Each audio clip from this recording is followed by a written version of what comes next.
Okay, this is a book that will go with number one only through Christmas. And Christmas is coming fast. Then all of a sudden it'll go abracadabra and become $10. Because I will change it. Because they're both beautiful books and they both were sold for over $16. So, and they're beautiful inside. They're pristine, beautiful, beautiful, beautiful. Well, I would never tell you what I paid for them. You don't want your source to blow away. I Still Hate to Read is called by Rita Marshall from Creative Editions. I'm a rebel. I resist authority. I rob and plunder. I operate mysteriously under several different identities, and only my dog Paige knows who I really am. I think that's true about all of us who have fur babies in our life. My family sees only Victor W. Dickens with freckles, 2 colics, and a size 8.5 shoe. The largest in my class. The lousy student who hates to read, who can never put his homework in the dirty depths of his backpack. The B- daydreamer who's never on task. I find people see us always, never who we really are. Look, look, look, isn't that cool? My dad says I need to play sports, baseball, football, or something. He doesn't know that I took home the gold in 1936 Olympics running with Jesse Owens in the 400-meter race. See, he does like to read. Jesse Owens, 1936, did a lot for America. Not only was he a black American who won against Nazi Germany's fittest, which pissed off Hitler, the writer of Mein Kampf, a book loved by someone who just was elected president.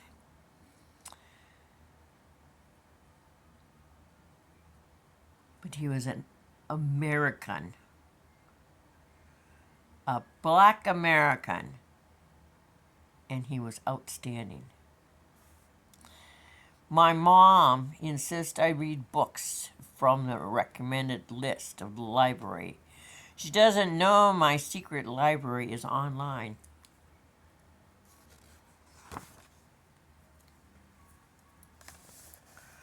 And then there's my little sister, Virginia. She has red hair and likes wearing velvet ribbons.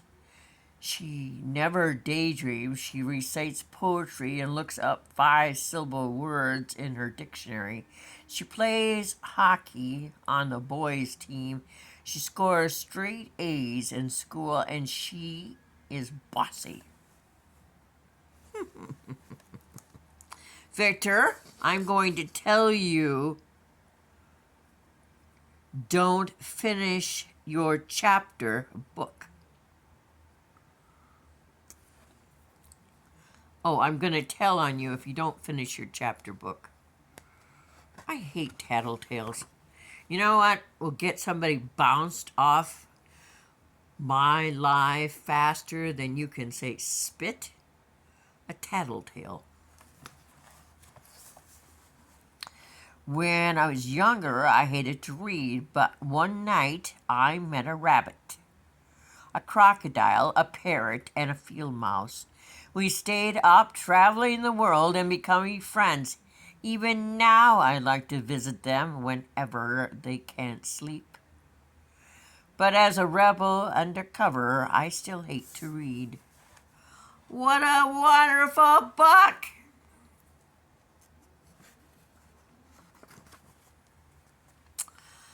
Locked in my private chamber, I open a highly classified document and began reading it to Paige. We become a gang of ruthless outlaws roaming the Southwest Territory, stealing horses with Billy the Kid. Sorry. Paige and I have fought in the trenches in World War I. My granddad was there. We suffered the Black Plague. We even tasted Japanese food. Victor, Dad says, you have to start your homework now. Oh, look at this. This is terrific. It is the bomb. That means it's terrific. Soothing down dark, forsaken streets, we converse with rats, scavenge through litter, searching for a spirit of the black cat, a one-eyed ghost named Pluto. And there's Theodore. We hitch a ride with a traveling circus. Paige is a Bengal tiger. She has to act with a white rabbit in black barn boots, and I eat fire, and the scrawny field mouse juggles chocolate coins, and the ringmaster is a raven with an emerald in his beak. The artist is so good. Reminds me of Jay Fu on TikTok. Victor, I'm telling, you're in there talking to yourself again. Virginia is the enemy queen set up to invade my castle with her armies of red ants, and Paige is my watchful knight. We remain silent until she retreats to her encampment. I immediately order that all insects be banished from the kingdom. Oh,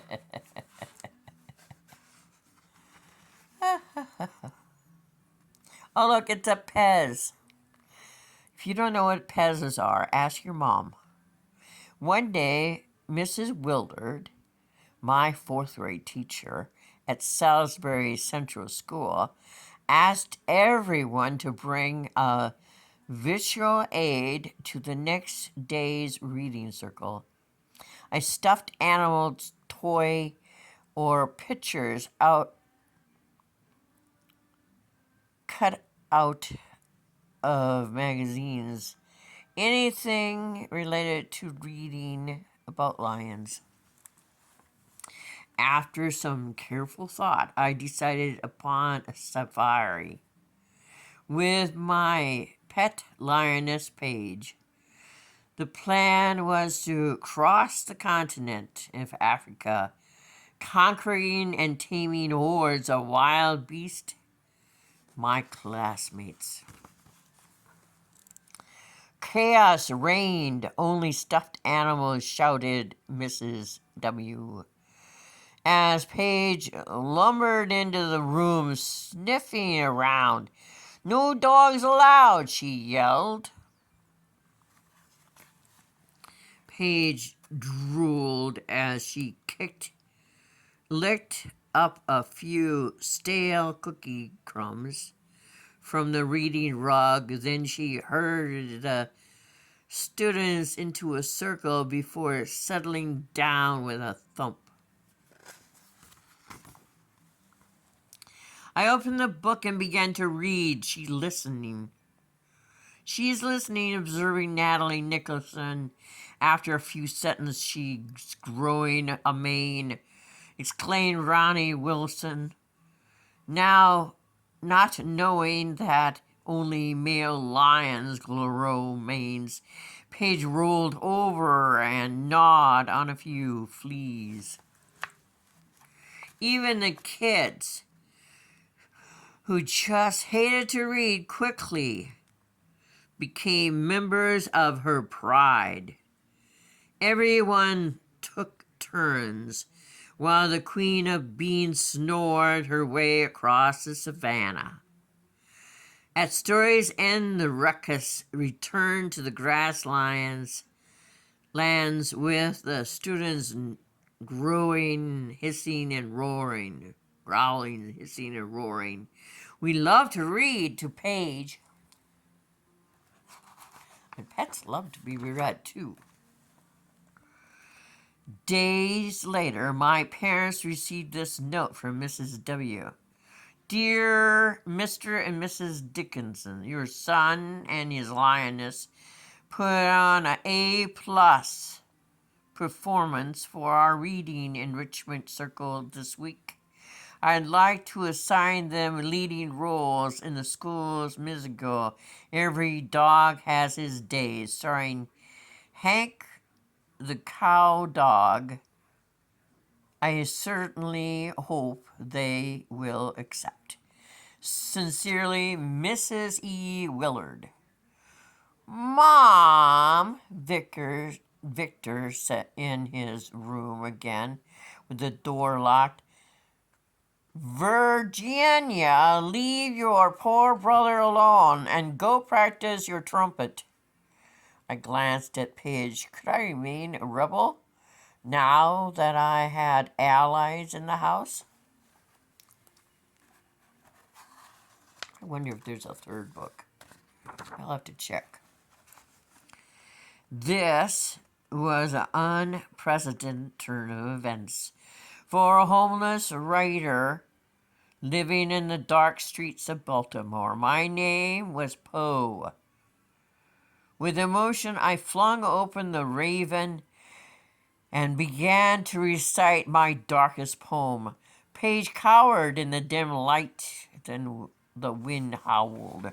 Suddenly there came a tapping, as of someone gently rapping at my chamber door. "'Tis some visitor," I muttered, tapping at my chamber door. "Only this and nothing more." Oh, it's called The Raven. It's a poem by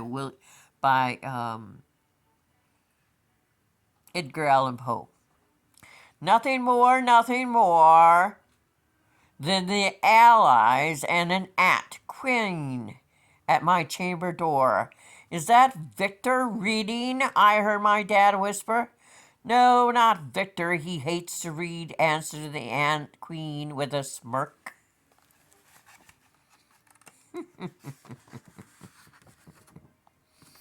Aww. Nevermore, nevermore, I crowed, wings flapping. Crow wings flapping. It's 2007. Wow, that's almost a lifetime ago. I bet there's some 20-year-old who remembers her mom or his mom reading this to them. I would just love to have this for his children. That's my hope anyway.